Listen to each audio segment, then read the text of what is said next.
അപ്പോൾ ഇതാണ് ഇന്നത്തെ നമ്മുടെ സാരി.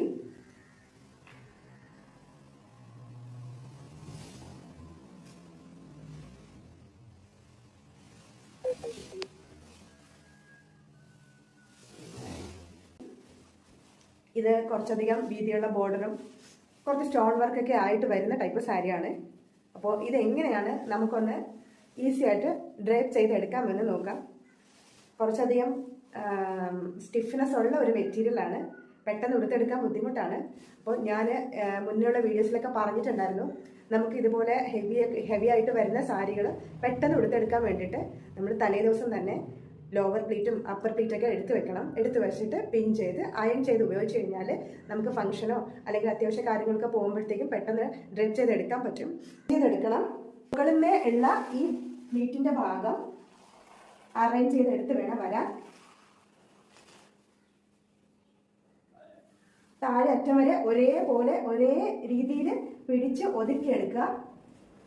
ഇത് ഒതുക്കിയെടുത്ത ശേഷം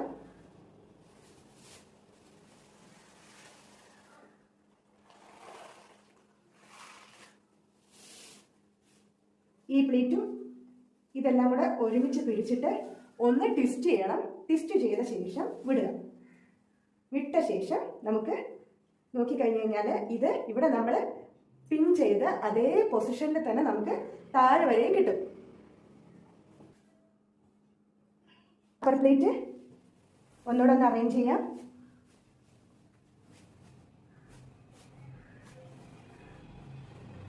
ഇതുപോലെ അറേഞ്ച് ചെയ്യുന്ന സമയത്ത് ജസ്റ്റ് ഈ പോർഷൻ പിടിച്ചൊന്ന് ഇങ്ങനെ താഴ്ത്തി കൊടുക്കുക. അപ്പോൾ ഇവിടെ എല്ലാം നല്ല ടൈറ്റായിട്ട് കിട്ടും. അപ്പോൾ ഇതുപോലെയാണ് സിൽക്ക് സാരി ഡ്രേപ്പ് ചെയ്തെടുക്കേണ്ടത്. ഇത് കുറച്ച് ബോർഡർ, വലിയ ബോർഡറും കുറച്ച് ഹെവി ആയിട്ടുള്ള മെറ്റീരിയലാണ്. ഉടുത്തെടുക്കാൻ കുറച്ച് ബുദ്ധിമുട്ടായിരിക്കും. അതുകൊണ്ട് തന്നെ നിങ്ങൾ സാരി ഉടുക്കുന്ന സമയത്ത് പ്രീ പ്ലീറ്റ് ചെയ്ത് യൂസ് ചെയ്യാൻ ശ്രദ്ധിക്കുക. അതായത് തലേ ദിവസം തന്നെ അപ്പർ പ്ലീറ്റും ലോവർ